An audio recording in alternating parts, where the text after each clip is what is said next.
right, man. All right, so let's see. Jeez, this has been a while since I've even done this. Hold on, let's see how I'm going to do this. Should I push this back just a little bit?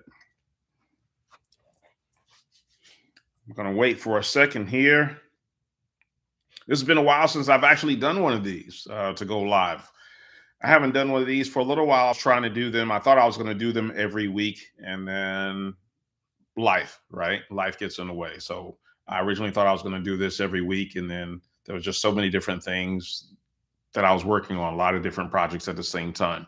Some of you also know that I'm a real estate investor, or have done some real estate investing in the past, I should say, and I've done some international speaking. So some of my old colleagues from the real estate business actually pulled me in to work on some stuff. So I'm going to be doing some speaking again. And between all of that stuff, um, between all that stuff has got me pretty busy. So anyway, I'm just really killing some time until a few people get on tonight. But I'm dressed informal tonight. I don't know why I got the microphone here because I'm actually, oh, hold on a second. Actually, I can start this. I'm going to use this for something else. Okay. All right. But yeah, I figured I'd do a live because I hadn't done a live in a while, and a lot of things have taken place. We started our channel last year, somewhere around August, so it's been a little over a year since I started this channel, and it's done pretty well for something that I started really as a side project.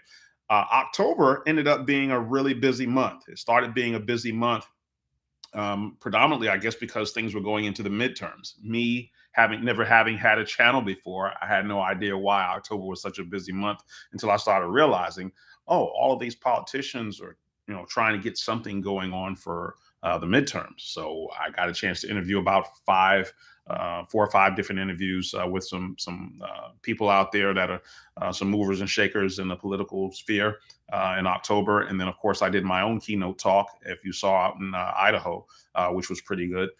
But I hadn't done anything since that October, I think it was 24th or 22nd talk. I hadn't put up any other videos. I'm working on some other things right now. And so I said, this would be a good time. Tonight would be a good time to catch up to speed on the past couple of months and what that has meant. So there's a few things I want to touch on here. I hadn't done a live in a while, so forgive me if it looks like I'm probably bouncing around trying to figure out what I want to stare at on the screen and all that stuff. Those of you who see me speak live, I actually wear reading glasses as well. So, let me first tell you what tonight's topic is going to be about. I do see that few of you type something in here. So let's just see. All right, Colorado City. Big Rob. Thanks for checking in. Love the content. Keep it rolling. Jeff. Fort Lauderdale is one of my favorite cities. I have family and friends there. Awesome. Yeah, we've been on the real estate front. We've been doing this Florida leg for a little while. I was in, or we were in Orlando. We were in Jacksonville, Florida, just a week before Thanksgiving, and now we're in Fort Lauderdale. Next week we'll be in Tampa. So what I'm doing is, again, for those who remember that I teach real estate investing, we're teaching about tax liens and different things like that. So, so I think that'll be the end of our Florida leg next week. But it's been busy. So in between this, I've got my side hobby, right? So, all right. So here's what I want to talk about, just to kind of get everyone up to speed. And you guys can chat in anytime you want to talk about some things. I'm trying to keep it low tech tonight, which means I'm not going to have a bunch of things on the screen. And because I'm technically at work, I didn't have enough time to go through all of my research like I usually do. You guys know I'm usually pretty thorough, right? So I usually have all my statistics and all this little stuff. So tonight, I'm just going to speak in generalities because I really just want to catch you up to speed in the big way, in the big overview way of what's going on and what my thoughts are on it. Okay. So let me give you the overview of some of the stuff that I thought was interesting. All right. So let me go to my other screen. Hopefully I don't lose the camera when I do this. Good. Looks like I still see my light on here, so I assume you can still see me. All right. So a few things I want to talk about tonight was, first, on the high level, I want to talk about the midterm fallout. I want to talk about the elephant in the room for 2024. I want to talk about the ongoing Twitter saga. This is really interesting. It's actually going on right now as we speak. I want to talk about the Ye dilemma, formerly known as Kanye West. Everyone's starting to do that now since Prince, right? The artist formerly known as whoever. And then I want to wrap up talking a little bit about, apparently, it was just today. One of my colleagues, we were driving. We all drive as a team together in this van, and one of my colleagues was looking through his phone, and he brought up Kyle Rittenhouse, and I was like, "Why are you talking about Kyle Rittenhouse?" And he was like, "He's trending," and I was like, "For what? Did he say something?" Apparently, there's some new news regarding Kyle Rittenhouse, so we're going to talk about that too. All right. So first, let's go back to talking about the midterm fallout. Okay. So the midterm fallout, one of the things that I thought was really interesting about this is prior to the actual election night, every pundit, and I'm not just talking about conservative pundits, every pundit, even the leftist pundits, were anticipating a red wave. I mean, all of the people who study the polls and all that kind of stuff, every statistic, again, forgiving for not actually having some of the data right here, but I could probably go through one of my phones. I'm using my microphone tonight, but I was going to say there's someone that I always text and I send them all these statistics. And it was like people who think the economy is going in the wrong direction, people who aren't excited about the direction that the president is taking. I've got several videos that I text some of my leftist friends because they're all acting like they're champions of Joe Biden. They're like, Joe Biden, Joe Biden. And I say, listen, you got to be in the minority and you need to know you're in the minority. And they're like, why do you say that? And I say, have you looked at the people who refuse to endorse Joe Biden? And I went through an example. I said, look, I went through an example of AOC. AOC was on CNN, and the lady asked her right up front. She was like, "So, are you endorsing Joe Biden for 2024?" And she was like, look, we'll see when we get to it. Blah blah blah. I'm focusing on the midterms." And then there was another interview that they did with Bernie Sanders. Same thing. Right now, we got to focus, on winning the election. They had Raphael Warnock during the debates. Are you going to endorse Joe Biden for 2024? Look, I hadn't had time. Everybody's telling the same lie. They interviewed Michelle Obama and she stuttered. As smooth as Michelle Obama may sound when she's speaking, when they asked her that question, she was like, she said like 4 eyes in a row, right? Nobody's excited about Joe Biden. All of the tea leaves were there for people to assume that there was going to be a red wave. And they say hindsight is 2020, right? Like being a Monday morning quarterback. Everyone can always see things after it's over. And here's something that I've always said, it's not just me. You should always think about this. And it's a phrase, I don't know who said it, but two things can be true at once. People forget this. What do I mean by two things can be true at once? When you look at leftists who hate capitalism, for instance, they'll look at a millionaire and they'll assume because someone is really, really rich, that means by inference, I must be very, very poor because he's taking something from me. No, that's not true at all. Two things can be true at once. The same principle that made that millionaire a millionaire is the same free market principle that can allow you to be rich, right? What that has to do with the midterms is the reason why the pundits got it wrong is because they forgot this whole concept that two things can be true at once. They were reading all of the signs that said, oh, people think the economy is going in the wrong direction. Oh, people don't want to endorse Joe Biden for anything. Oh, you can't find a politician who will ever have Joe Biden standing next to him saying, hey, I'm endorsed by Joe Biden. All of the signs were there that people didn't like Democrats. And so what do Republicans do? Well, if they don't like Democrats, they must like us. Wrong. Two things can be true at once.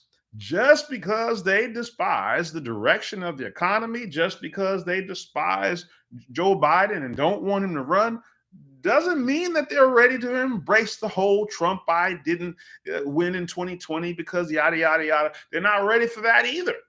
And so the tea leaves show after looking at the exit polling, the fallout showed that people didn't want the direction of Joe Biden, but they also don't feel like revisiting all of that stuff from 2020 and anything having to do with Trump.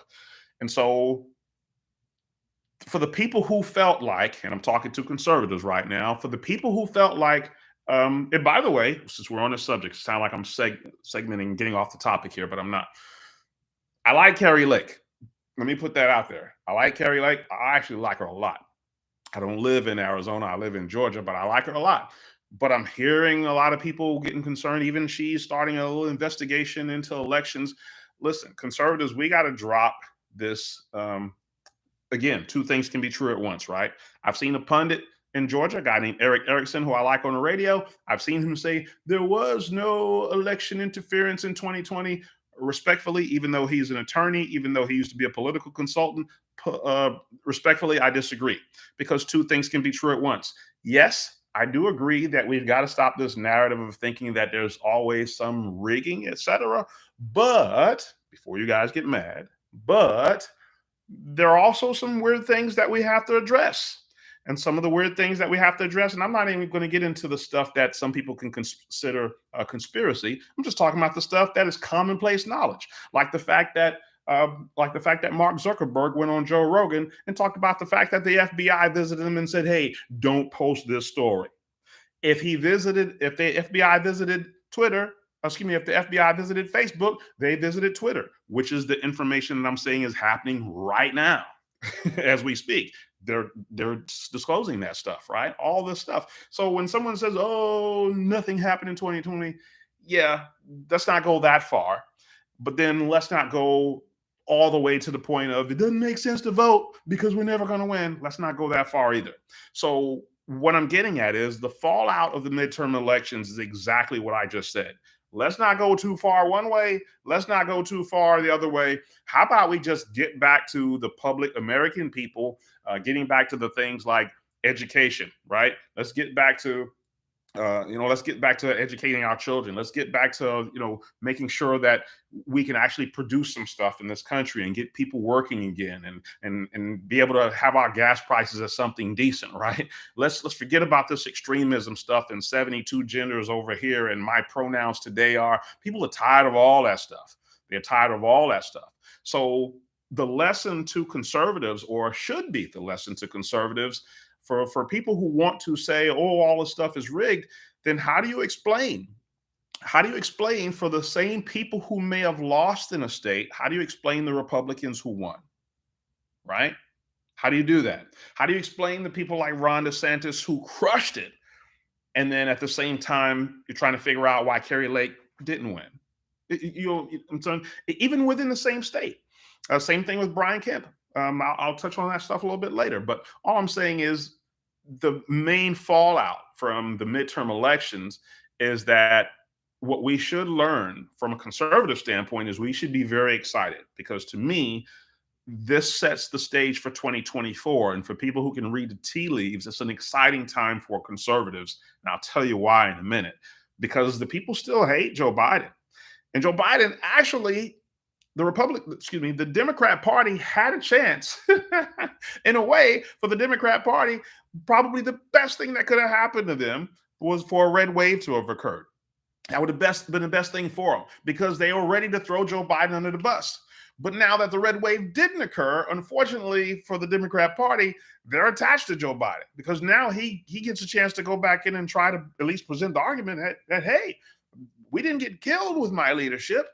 And that's the last thing that I think the Democrat Party would want going into 2024. So it's really interesting. All right. So before I get down the road, because I got a lot of stuff to cover here. So that was one of the things, the anticipation of the red wave. And I talked about the reality is that there wasn't a red wave. It was really the public saying, we don't want to go too far left. We don't want to go too far right. So the reaction, that's what I was going to say. The Democrats' reaction to the results is that I saw so many people, Democrat friends of mine, texting me and trying to say, look at that. It wasn't a red wave. It wasn't a red wave. People are repudiating Trump and all this kind of stuff. And I wanted to say to my Democrat friends respectfully, don't get too excited.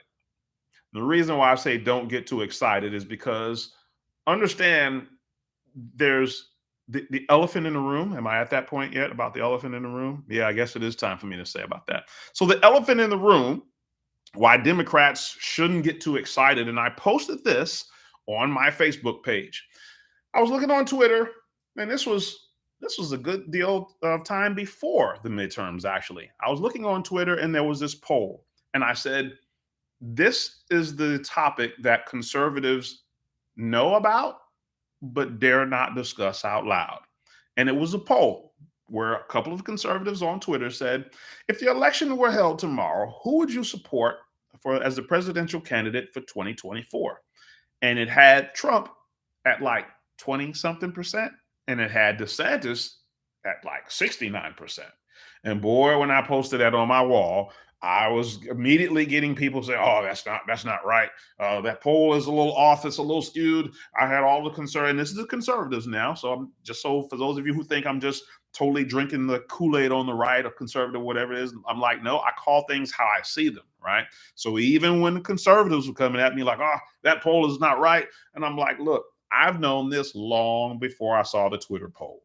Long before I saw the Twitter poll. I was talking to conservatives that I've run into, and everybody, whenever we talked about Trump, even though we had all voted for Trump, I voted for Trump twice. And truth be told, if the nominee ends up being Trump in 2024, I'll vote for him again.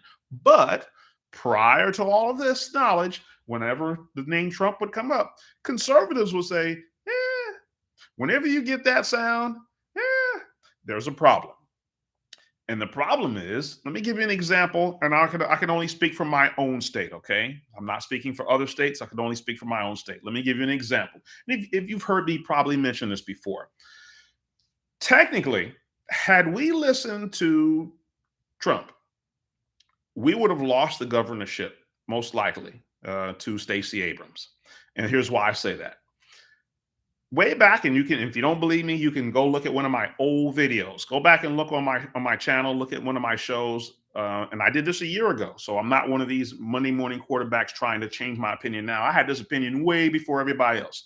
Way back last year, I made a video called "Slow Down Vernon," talking about slow down Vernon Jones, because Vernon Jones had just left the Democrat Party. He was announcing that he was going to be a Republican and run for the governorship in Georgia.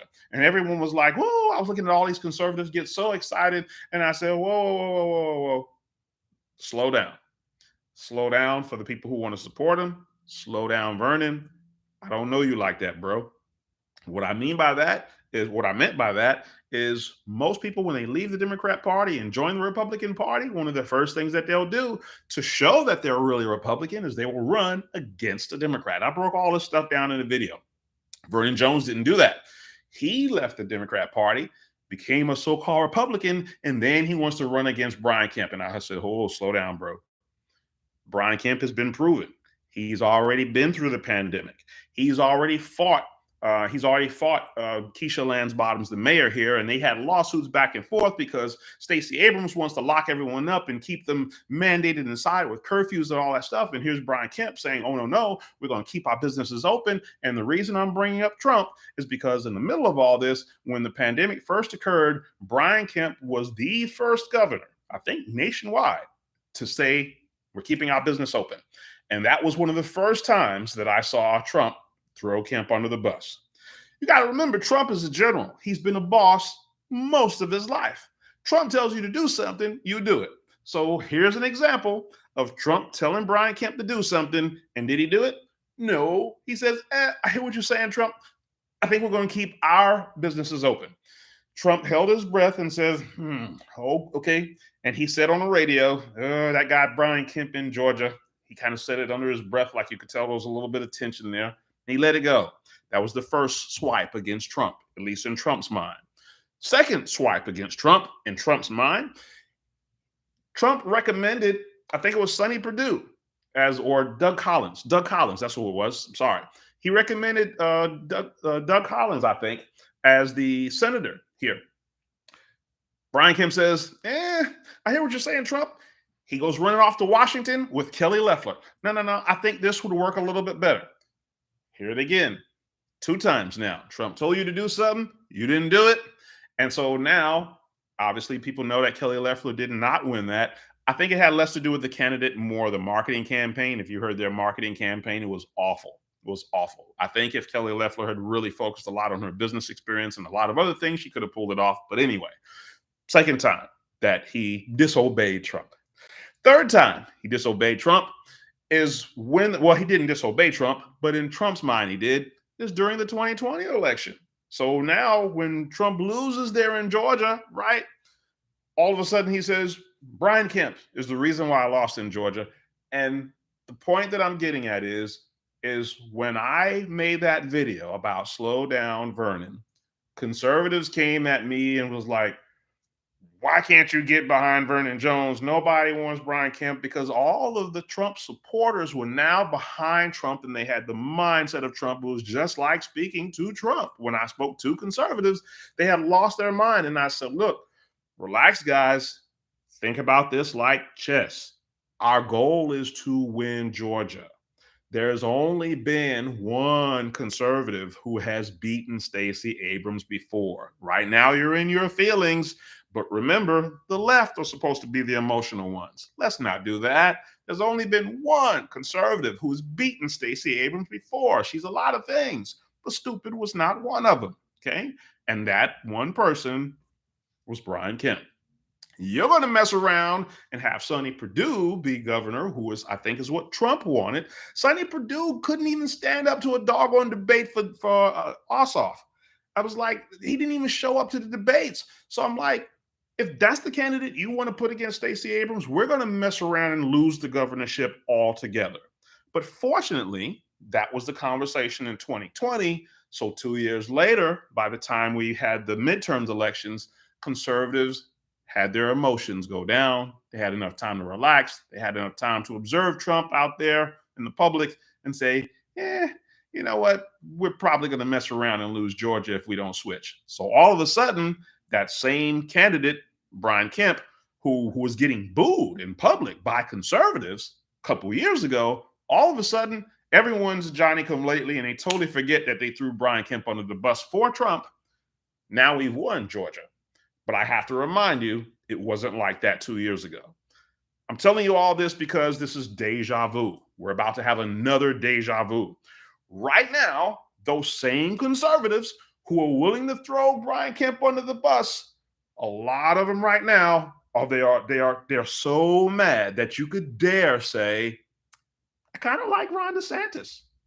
And they're being upset by this poll. Oh, that's a fake thing. They're trying to say that Governor DeSantis is somehow a shill for Democrats. I'm hearing all of these conspiracy theories about how the Democrats are really trying to play chess because they really want you to go for DeSantis because he's a weaker candidate, yada, yada, yada. I'm like, quit playing. Quit getting emotional about this. Don't do this emotional thing. We got to be honest about it. This is the bad side about people who don't read data. The data shows from the exit polls, DeSantis crushed it. Brian Kemp crushed it. All of the people who distanced themselves a little bit from the whole 2020 narrative and going backwards and all that stuff, all those conservatives crushed it. Forget this election interference stuff. Again, I'm with you on that, but put this behind for a minute and focus on winning. Okay. If you're going to focus on winning, the people who are winning are distancing themselves from that stuff. And so it's going to be interesting. Personally, I remember someone when I did that talk in Idaho, there's a guy named Tanner who did my video. He did the editing for my video. And so he runs this media company, and we was having a conversation about growing the channel and all this stuff. And I was telling him what platforms I'm on. I said, I'm only on a handful of platforms, man. I'm an old guy. I don't want to be on too many of these things. But one thing I did tell him is I said I'm on Facebook. I said I'm on Twitter. I'm on Rumble. I said I'm kind of on LinkedIn, but that's like a job site, whatever. And I said, I'm not on things like BitChute yet. I said, I'm aware that there's Truth Social. The reason I'm bringing all this stuff up is because I told him, I said, I'm not really sure if I want to be on Truth Social because, no disrespect to Trump, that site is not an organic site. And what I mean by an organic site is Twitter is an organic site. Facebook is an organic site. A lot of these social media companies, they're organic, meaning that people like them generally because they like them. There was no political motivation for joining it. Truth Social is all, everyone is there because of one man. It's not organic. It's all there for political reasons. It's all there because of one man. If that one man decides tomorrow, that to hell with Truth Social. Social media or Truth Social probably would be defunct. It wouldn't, I mean, it really wouldn't be a purpose to be there. So I told him that I don't want to start. I was just telling him in terms of growing our channel. I don't think I want to start doing marketing in that direction because I think I'm anticipating that with Trump's $100 million now in the election, 2 years being 2 years away, Trump is going to find a lot of ways to put his foot in his mouth between now and then. Between these next 2 years, he's going to find a lot of ways to put his foot in his mouth and I think tick people off. And so I'm not even going to waste my time putting a whole lot of marketing over there because I don't really know what the future of that is going to be. I'm sorry if you disagree. But you already saw it with some of the comments that Trump made when he called Ron DeSantis Ron DeSanctimonious. People in Florida didn't like that. So here's two examples I just gave you. People in Georgia didn't like the fact that Trump made some comment about maybe you guys should just have Stacey Abrams as governor. And he said it kind of tongue in cheek, but Georgians didn't think that was funny. Republicans didn't think that was a funny joke. Same thing in Florida. You make comments about Ron DeSanctimonious and they love Ron DeSantis. They don't think that's funny. You go state to state to state, there's a lot of people who don't think some of Trump's jokes are funny. And armed with $100 million, it's going to be messy a little bit on the Republican side, but I don't think you should fret. I don't think you should worry about it because all of that, I think, is going to end up playing in Ron DeSantis' favor because, again, the tea leaves from the midterms showed all of this stuff about what is the proper direction and what isn't the right direction. But the Democrats need to be quiet because the Democrats are talking about the division that we have on the Republican side. Yeah, that's going to be messy. I get that. But at the end of the day, I'm not worried about that because as long as at the outcome we have someone that the Republicans really like and they're really excited about, and we do. We got the Brian Kemps, we got the Ron DeSantis's, and I'm sure there are some others as well.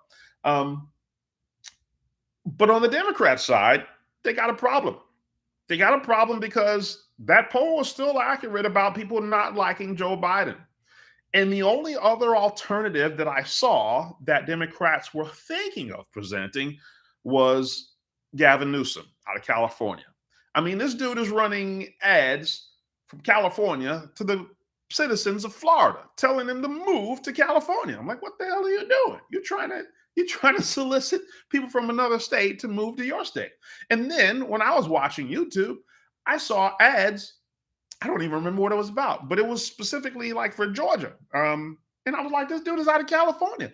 It was like all of the tea leaves were showing that the Democrats are anticipating having Gavin Newsom run for president because he's making these national messages like he's already an executive. I'm like, what the hell? You're just a governor like my governor, dude. What are you doing right now? So while they're busy talking about the division, excuse me, in the Republican Party, that's okay. It's going to be messy. Everyone knows Trump's like a bull in a china shop. It's going to be messy, but I don't think it's going to be anything to worry about because, again, DeSantis's love is organic. On the Democrat side, they're going to have a mess because no one likes Joe Biden, and Governor Gavin Newsom runs the worst state in the nation for darn near everything. Dude just recommended not long ago to ban all gasoline vehicles, and that blew up in his face. Imagine him going up against Ron DeSantis, okay? That is an absolute mess. That's an absolute train wreck waiting to happen. And the people who live in California ain't going to buy most of that stuff. The leftists will, but there's a large number of people who are leaving, voting with their feet. So before there's an official election, there's been the unofficial election, which are all of the U-Hauls leaving California. So I'm not worried about that if we have to deal with that. Now let's talk about the possible downside. Okay, so the possible downside is we're all talking about the excitement about Ron DeSantis, but truth is he hadn't officially said he's going to run, right? We're hoping that he would, but he hadn't officially said he's going to run. I'm not too concerned about that one because of the fact that his acceptance speech for the governorship that night almost sounded like an acceptance speech as a presidential candidate. So I know he gets it. He's just playing close to his vest right now. So I'm not so concerned about that. Let me tell you something that I'm that's in the back of my mind. I'm not making a prediction. I'm just telling you it's in the back of my mind and it crossed my mind. Michelle Obama's been writing a lot of books lately. She's got a new book out, and I'm sure you know where I'm going with this. If Hillary Clinton can decide to run for president because her husband, Bill Clinton, had run for president and won twice, who knows? We're sitting here focused on Gavin Newsom and we're focusing on Biden and we're thinking, we got it in the bag, man. They ain't got nobody on the side over there on the left. I wouldn't say that too quickly yet because she's just writing a lot of books. That's all I'm saying. Obama's career got started with him writing The Audacity of Hope. Before he made that keynote talk at the DNC, he had this book called The Audacity of Hope. People had understood his philosophy or whatever it is you want to know, his background, before he even made the talk. So all I'm saying is, even though we as conservatives don't understand the fascination with Michelle Obama, don't make any mistake. Just like I tell you about Stacey Abrams, don't make the mistake about underestimating your opposition. A lot of people like Michelle Obama, okay? The good news is, potentially, people's minds do change. Now, my wife has read Michelle Obama's book. I ain't reading it, but my wife has read it. And what my wife has told me is that Michelle did not like being in the White House. She did not like, she couldn't wait for Barack Obama to get out of the White House so that they don't have to go through all that stuff anymore. She didn't like dealing with the Secret Service, all that kind of stuff. Well, she's going to have to deal with that anyway. But the point of the matter is, I'm hoping that her disdain for public eye or the government stuff in that regard, that she agrees with that so much that she doesn't want to run. But who knows? They might pull one of these BS presidential things like they're doing with Joe Biden where no one actually believes that Joe Biden is the real president anyway, right? They believe he's a figurehead for someone else. I'm not going to go down that road of who that someone else people think is. But might someone be talking to her in her ear and put a bug in her ear to say, hey, you can do the same thing Joe Biden did. We just need you to be the face. Just get out there. You are electable, and we'll just run everything from back here. I'm not trying to go down a rabbit hole. I'm just telling you things that cross my mind. And because I know she's likable, okay? I don't sleep on my competitors. I know she's likable, and I know she's writing a lot of books. And the question in my mind is, what is she writing all these books for? If she's just writing it because she needs to make some money or wants to make some money, that's fine. But don't rule out the possibility that they throw out someone who's extremely likable on the left. Okay. All right. So it's probably time to move on from this topic. Let me read some of you guys' comments down here. I'm just talking without looking at your comments. Okay. A lot of content. Keep going. Flushing, Queens, New York. Awesome. Nice to see you again. Dr. Janelle Simmons. Good to see you. All right. So so I talked about the elephant in the room. So the ongoing Twitter saga. All right, so I already made a video. You guys can check on my channel. I already made a video about this to show about when Elon Musk first made the offer to purchase Twitter. And I did my Dave Chappelle predictions to come and all that stuff. And one of the predictions that I made in that video is I said, when Elon Musk buys Twitter, the minute he buys Twitter, expect the investigations to come. There will be investigations into him. They'll be looking into fraud for this or that. They'll probably start looking into things that he's done wrong with Tesla, if any. Even if he hadn't, they're going to make something up. Look for him to be called to Washington. Look for all sorts of stuff to dismantle the fact that they're really jealous. They're really burned up about the fact that this Twitter was, you know how in the mafia they have these business fronts, right? They say it's a dry cleaners, but really it's like a laundering business. It's something to launder money and all that stuff. I think that feels like what Twitter was. Well, I can go on record without even having to say I feel like it is what Twitter was. Okay, I don't even have to say that kind of attorney speak anymore. It is what Twitter was, and the proof is coming out right now.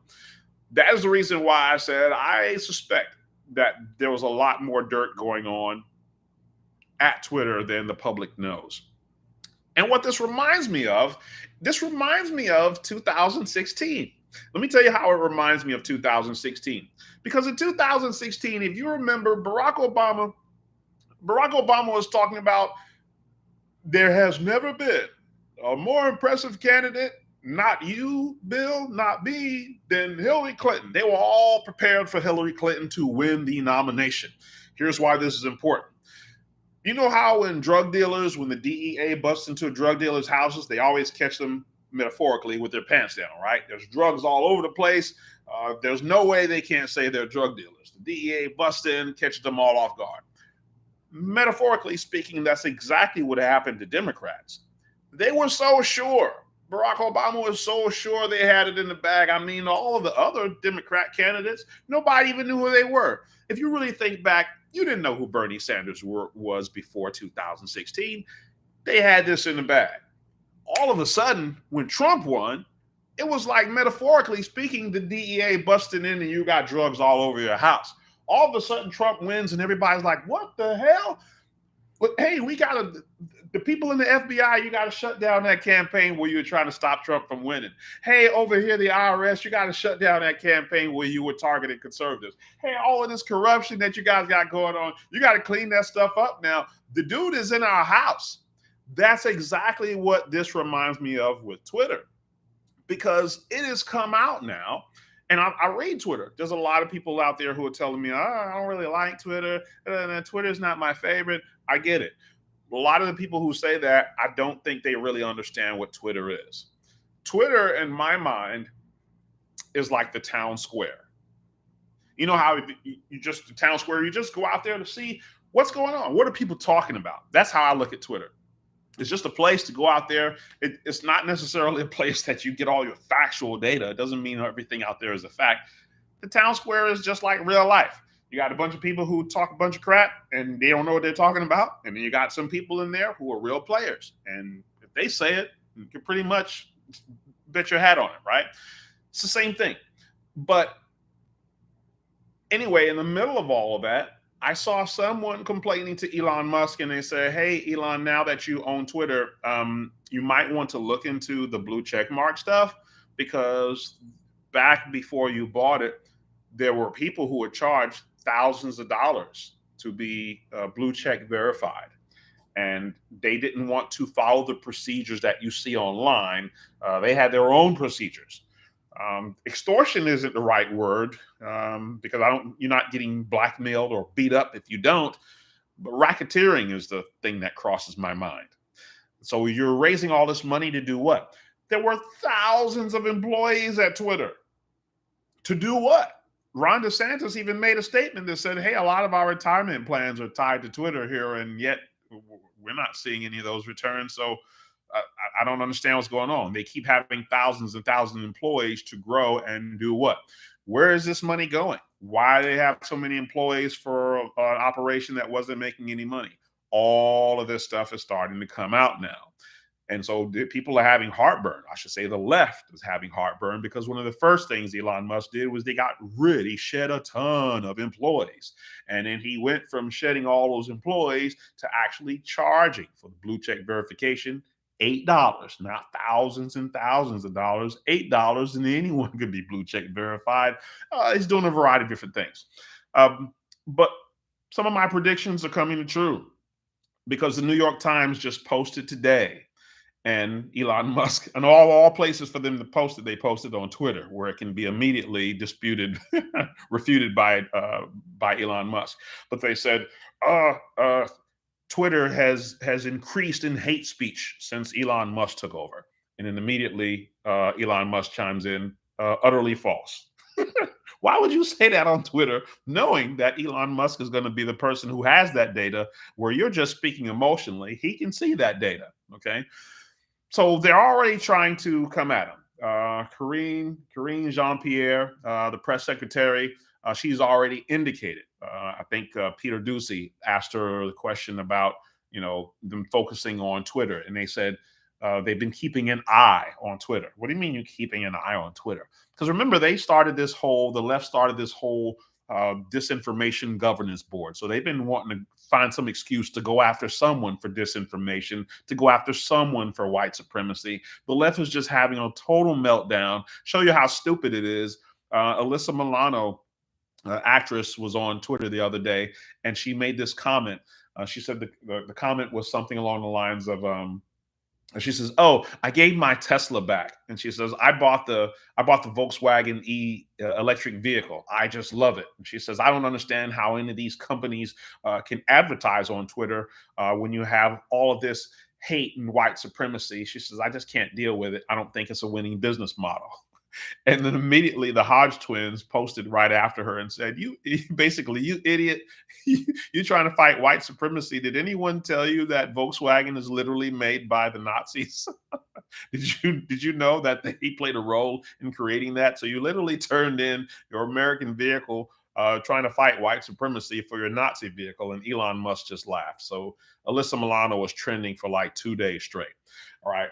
But there's a meltdown going on Twitter. Today, just hours before I started this live, Elon Musk is starting sort of a live on his own. And that live is he is going through all of the data and discussing what happened with the Hunter Biden story and why it wasn't covered from what he sees on Twitter. This is huge, guys. I don't know how huge you realize this is. He's going through all of the data of why Facebook was told not to cover this stuff. He's covering the data. But see, when Mark Zuckerberg discussed it, all he really says was, "Hey, the FBI did visit us, say not to cover it. We did turn down some people's stuff." How much did you turn down the stuff? Joe Rogan says, it was quantifiable. Don't know. He doesn't get detailed, but he does let you know it's true. There was some election interference from that perspective. Elon Musk is about to drop some serious stuff. So for those of you who don't really look at Twitter as a viable social media thing, Elon Musk is going to turn this into a moneymaker because the left has screwed up royally on this. They've screwed up royally again, metaphorically speaking. They have left all the drugs laying around in their house, all of the fraudulent paperwork, all of the stuff that they were involved with, and now there's a new owner. This is huge. So you're going to see a lot of stuff come out of there. And I'm certain there's going to be tons of investigations into Elon Musk. So, and I'm going to leave it at that. I'm going to leave it at that. Let's see where I am now here. Oh, let me go back and look and see you guys' comments, just in case I missed anything. Okay. All right. So the ongoing Twitter saga, New York Times, that's surprising. Democrats are up to no good. Customers admitting they paid extra. Oh, there was like, this is just something else similar. Did you know that in one of the headquarters Elon Musk posted, there was like a whole bunch of stay woke t-shirts, like for the staff, stay woke. This is all leftist propaganda. It's like a leftist propaganda arm for the Democrat Party. He posted it. I don't know if I'll redo or make another show or something like this, but he posted all of these t-shirts that he found in one of the headquarters. These people were totally committed to eliminating the voices of conservatives and boosting up all the people on the left. It's just amazing that they call this a business. It's just a front. Okay, so now I want to talk about something that's been in the news, and a friend of mine from college asked me what my thoughts were on it. A lot of you guys have been seeing Ye, known as Kanye now, formerly known as Kanye. You've been seeing him in the public sphere, and he's been slowly devolving, saying crazier and crazier stuff. So he originally was just, I won't even go back that far. All I'm just going to say is he's been making comments about the Jewish community for a while, and when you hope that it would die down, then all of a sudden Kyle Irving, basketball. I don't follow basketball that much. Kyle Irving, I think his name is. All of a sudden he posts this video and says, all he did is really just post a video. Maybe he said, "Watch this" on Twitter. I don't know, but he just posted this video. I think it was from Negroes to Hebrew or something like that, or Hebrew to Negroes, whatever the movie was called. Anyway, all he did was just post it. And so there's this big, all of a sudden in the news, there's this big controversial new story about anti-Semitism. It's between Kanye West and Kyle Irving, and I'm looking at all these other black people who are chiming in, some disagreeing, some agreeing. Anyway, one of my friends that I went to college with, he texted me and said, "What do you think about all this stuff that's is happening right now? With this anti-Semitism conversation?" And I said to him, I said, honestly, it's old. It's an old conversation. Everyone's trying to get so upset, and I guess maybe the news cycle is slow or whatever it is, but everyone's trying to get upset and make this like this is a new issue. It is not a new issue. It seems like a new issue because Kanye West was a billionaire and he's very outspoken, but it's not a new issue at all. And how I know it's not a new issue is because I think I told you is before I was a conservative, I used to follow Farrakhan. I listened to Farrakhan quite a bit. And so that whole thing about blacks being the original Jews and all this kind of stuff, that goes, if it doesn't go back to just to the early days of Farrakhan, it certainly goes back to the days of Elijah Muhammad and Malcolm X. If you go on YouTube right now and you pull up Phil Donahue and Minister Farrakhan, you'll see that they called him on the show for the very same things that they're talking about today. So they're trying to make it sound like this is a new conversation, a new controversial hate against, Jewish people against blacks and all that kind of stuff. But it's not a new topic. It's a very old topic. And the good side of bringing it up is that, and I don't think it's going to happen. I was going to say what would have been the good side, especially during the Kyle Irving situation, it would have been a good time for them, since they're having a discussion anyway, to talk about not the hate, not the inaccuracy of the historical inaccuracy stuff, but it would have been a good time for them to talk about why a lot of blacks think that. And I'm not saying that they're wrong. I'm saying that they're right. I hadn't done any research into it, but it would have been a good time to discuss why a lot of blacks believe that they're Jewish historically, and why a lot of blacks don't feel they can be anti-Semitic because they feel they are Semitic. Right? That would have been a good conversation to have if you were serious about pursuing that historical education. So this is in a sense. This is in a sense a way where you can prove that the left is kind of full of it, because they say CRT is about educating, Black history and all this kind of stuff. But here is an instance where the guy, the basketball player, he wasn't trying to bash anyone. He wasn't even saying that the video was accurate information. All he said, he was trying to find out a little bit about his own history, and somewhere in the middle of it, what resonated to him is that he said during the Oxford Dictionary, when you look up the definition of anti-Semitic, or what is Semitic, he started breaking down that, hey, some of that was like Africans. So I don't believe that the people who, I never believed it anyway, that the people who say CRT is to educate people on Black history, I never believed that anyway. But that's one little hole in that little story. But the bigger problem here is, and let me read to you something that I posted on Facebook, okay? Because this really summarizes how I believe on the whole thing, and where at first I used to kind of sat back and I wanted to see was Candace Owens going to say anything to Kanye West, because I thought he was going off the deep end, and I was like, Candace, pull your bro to the side and have a conversation with him. Don't let him hang himself out there. But the longer Kanye spoke, the more I realized that Kanye is not in control by anyone. I'm pretty sure Candace probably had tried to pull him to the side, but Kanye is gone. He's done. He's beyond anybody talking to him. But anyway, this is what I posted on Facebook. I'm going to read it verbatim, and then you can see what my thoughts are on here. Okay. Where's my Facebook post? Okay, so here's what I saw. I was talking to another friend here, Lisa Ortega, on this Facebook group that I'm in. I said, this is one of those topics I'm going to discuss on my show tomorrow.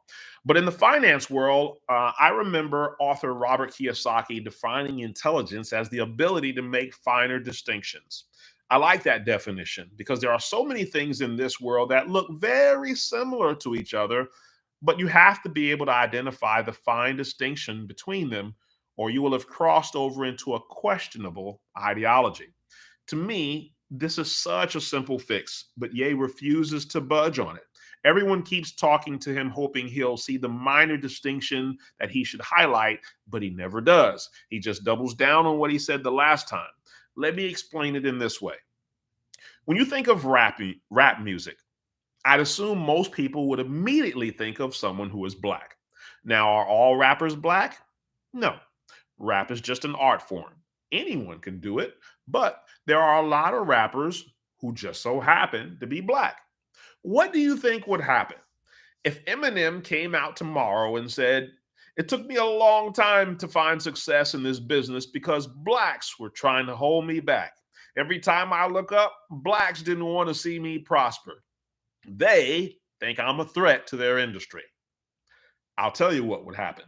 Blacks would be like, what the heck did you just say? If Eminem had said Puffy did him wrong, blacks would have no problem with that.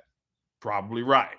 If they said Suge Knight was a threat, blacks would probably say, "You're probably right," especially Suge Knight, right? He would probably have no problem with that. Now, keep in mind, both of these individuals are black, but you place the problem on the individual that you are doing business with. That's the way people think you should handle it. The minute Eminem would cross over from the individual thinking to group thinking, I think most black people would understand and see the fine distinction between the two approaches that has the Jewish community up in arms and looking at the Jewish community, excuse me, looking at Ye sideways. I think most black people would understand that. But no one ever has this conversation in the public sphere if it were them, right? It's a minor fix. It's just talking about individual grievances you've had with people versus making this broad blanket statement about everybody. Now, Dave Chappelle, he touched on it a little bit on his SNL skit, but he said it more in the way that it was a joke than being something serious for people to ponder. And that's his job. He's a comedian, right? Now, does Ye still have the right to double down and not make that distinction if he wants? Absolutely. Have at it. But some would call that doubling down. They would call this prejudice. That would call that prejudice. So you got to remember we can't have our cake and eat it too. Just as Ye has the right to say it, the company who thought it was smart to associate themselves with him also has the right to reevaluate if it makes financial sense based on this new development. That was my complete post. I added a little bit more into it with my own side notes there. So that's really how I feel about it. I mean, I don't know how much the black community has stepped back and thought about this from the perspective of if Eminem had said, "Yeah, I got a problem with these blacks trying to hold me back, and blacks think I'm a threat." They would be like, "Hey, slow your roll. If you had a problem with Puffy, fine. If you had a problem with Suge Knight, fine. But don't lump us all into that thing." It's the same thing Ye is doing. And keep in mind, all of my comments, that was before what happened yesterday. Yesterday, EA just went totally off the deep end. Okay, let me see. Am I even at that point? Yeah, he just went totally off the deep end yesterday. Yesterday, he goes on Alex Jones' show. I don't even know that I didn't even know Alex Jones still had a show, first of all, but he goes on Alex Jones's show and he's wearing this Balenciaga mask. I've heard it's Balenciaga mask. It's this weird thing, like he's a wrestler now. I don't know what Kanye's doing, but anyway, Alex tries to give him an out. He tries to say, "I don't know why people are so up in arms about your comments." He says, "You're not Hitler. You're not a Nazi." And before Kanye can barely, let him get that comment out, he says he didn't see anything really wrong with Hitler. He says he thinks Hitler had a cool outfit, and because he's a Christian, I guess he says he loves Hitler, doesn't see anything wrong. You see the obvious problem here. I, I he's trying to go the 100% love. I'm thinking of this speaker that we used to have that came to our office once. That was one of those new age speakers that talked about metaphysics and all this love stuff. And it almost reminds me of when he said something along those lines. He was saying true love is when you could like really love the worst person and all that kind of stuff. And he mentioned something similar. And I'm like, once you can get people to make that noise, you, some things are meant to be just in your head and never come out of here. You can think about stuff, but then just kind of keep it in your head. That's really, I think, how we define the people who are crazy and the people who are not, right? The people who are not crazy, they might have a bunch of crazy thoughts in their head, But the intelligence mean that somehow it goes through this filter and it never makes it to here. It's just something you think about. The people that we consider crazy in society are the ones who have no filter. It's here and then it's here before you know it. I'm thinking it, I say it. And that's where Ye is right now. He's at the point where everything he thinks he's going to say. And unfortunately, I don't know what that's going to mean for him, the future of him seeing his children. I have no idea what that's going to mean right now. But he's just gone. There's a bigger problem, other than the obvious with those comments. There's a bigger problem that I'm concerned about, and what I'm concerned about with that topic is he's muddying the waters of one of the things that to me really separated the left, socialism and conservatism also. He's muddying the waters because one of the things that I've talked about on many of my shows, I talked about it in my keynote talk, is I talked about the obvious connection between um, Hitler and socialism is the fact that Hitler was a socialist too. You know, the left always is trying to lump the right into being Hitler, to right wing conspiracy, fascist. But the problem with that is none of the history of this stuff adds up. If you look up fascism, fascism is a derivative of socialism, and socialism came from Marxism. All of that stuff ties to the left. And so the problem that Ye is creating, whether people realize it or not, or have given it any thought, is Ye is now given the left some ammunition to figure out a way to tie that anti-Semitism to the right, which is what they've been trying to do from the very start. And so look for, this is another Roblet prediction here, look for the left to work really, really hard to tie Ye to hanging with Trump now. And if Ye believed it, Trump probably believed it. And Ye has been hanging around with this guy, Nick Fuentes, who I don't know much about, but I understand he's made some controversial comments in the past. I know Milo Yiannopoulos that's down a whole pedophile thing. I don't even want to discuss that guy. I don't even want to go discuss that guy. But all of this stuff, they're going to be using Ye to associate with the right. And I hate that because I feel we were already making inroads to wake people up to the fact that the anti-Semitism, the anti-capitalism, the anti-freedom, all of that stuff was really there on the left. But for Ye to have been palling around with Trump and for Ye to be trying to stand out and say he likes Trump and all of the conservatives embracing him, and then all of a sudden he goes left, that's going to be a mess. It's going to be a mess. It's going to require people like me, a lot of people who really, distances themselves from Ye is the best thing that we can do when he goes down this route. That's my opinion. Let me see what you guys are saying here in the comments. Agreed. My bloodline is Jewish, but I'm a believer in Jesus Christ of Nazareth. Right? Yeah. So it's a good discussion to have. There's nothing controversial about that discussion. I think we've missed. I think we missed the opportunity for a good discussion to have between blacks and Jewish people. There's nothing controversial about that. It would have been a good discussion to have, and we missed the opportunity to have that. Sometimes, if you've heard of the Streisand effect before, sometimes by avoiding something or trying to keep people from discussing something, you just make it grow, right? That's what happened with that movie From Negro to Hebrew, or whatever the movie was called. The community was so they were so adamant about trying to get people to stop watching this movie and to block it and shut it down that it made it one of the most popular movies now. And it's like a 3-hour and something long movie. It's almost 4 hours, I think, because someone tried to send it to me. I was like, ain't nobody got time for that. Right? But it's made people want to watch it because everyone's telling you not to watch it. And it's the same thing here. Is people keep thinking this topic is going to go away between the black community and Jewish community, and there's really no need for animosity because, just so you know, blacks aren't trying to have any, well, most of the ones that are genuine, I should say, they're not trying to have this antagonistic attitude towards the Jewish community. They're really just trying to search for their own history, and in the process, they're stumbling across this stuff, and they got questions. So it'd have been a good time for people to just have those conversations. But when you don't, then you allow the Minister Farrakhan's to pop up and all sorts of other stuff get in there that makes it convoluted, and there can be some dissension among people. So unfortunately, I don't think it's going to clear up anything.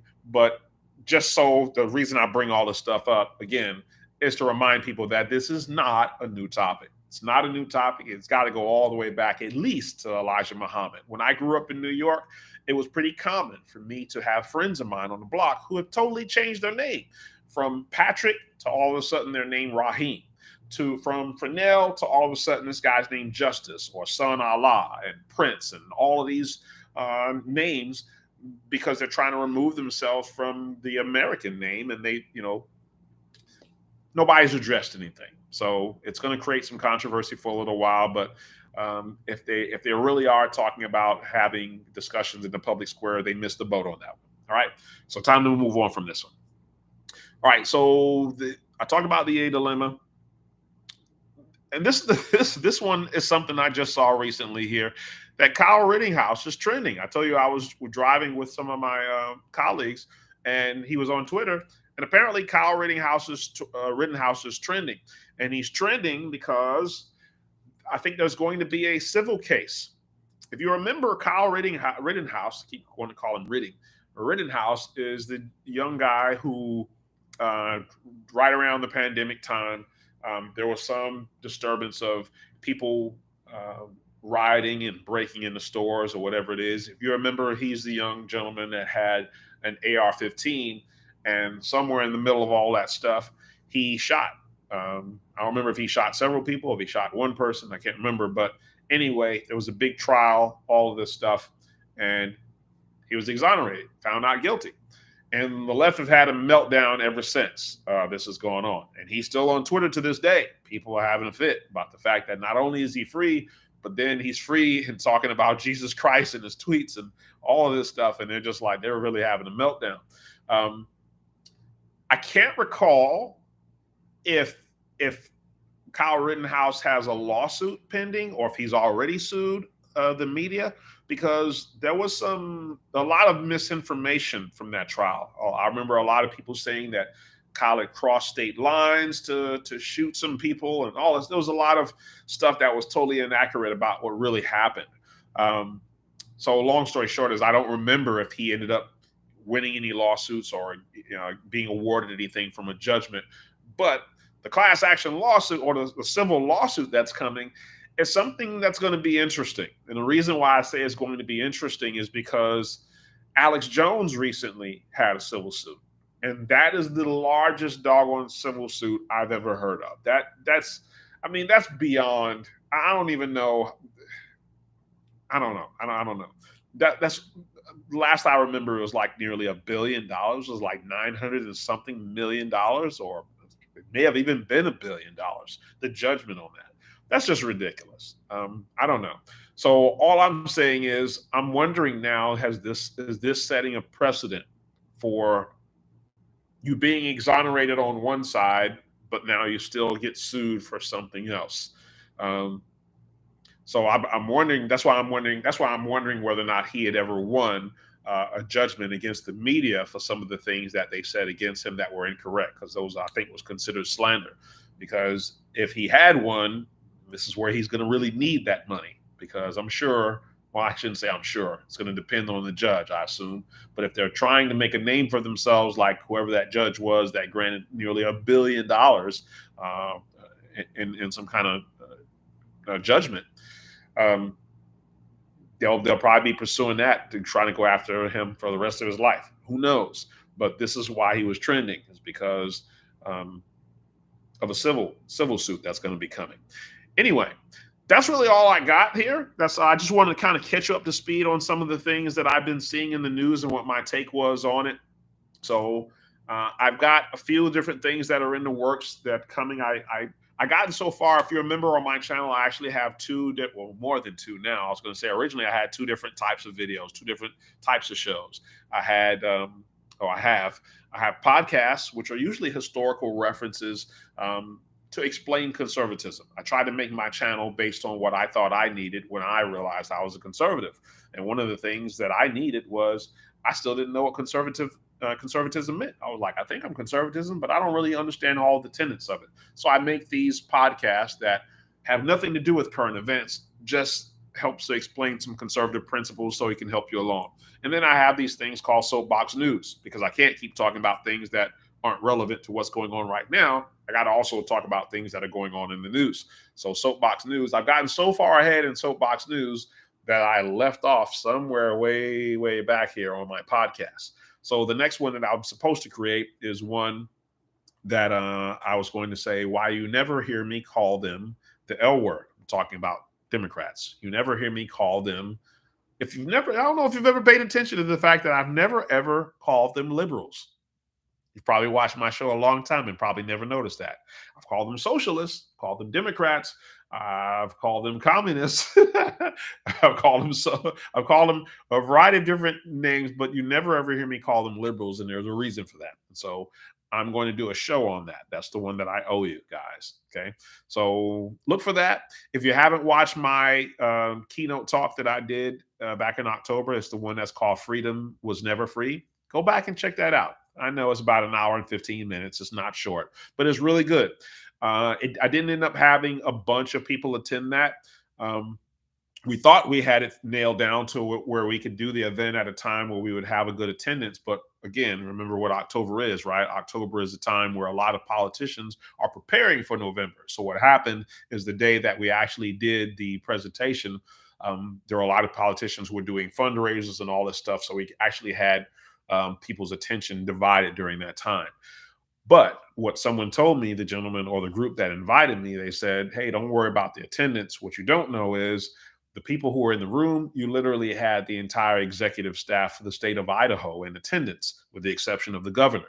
So you didn't have a ton of people, but you had the attention of all the right people, and all the right people thought you were great. So look for yourself to do some other talks and engagements and stuff, et cetera. So I'm hoping that that talk will actually spur some future talks in other states. I'm trying to get the attention maybe of TP Turning Point USA to maybe start doing some talks in the future with them. So look for that. Thank you guys for your support. We're really close. If you hadn't noticed, to 1,000 subscribers. I think we're at like 979 or something like that now. I'm not paying that much attention to it now. I'm just letting it do what it does, right? So anyway, just wanted to thank you guys for supporting it. I'm not going to keep it very long because I think we're a little bit more than an hour, but thanks for coming out. Just check this out. Go back and watch some of the shows, and I'll get some new content out to you. You guys have a good night.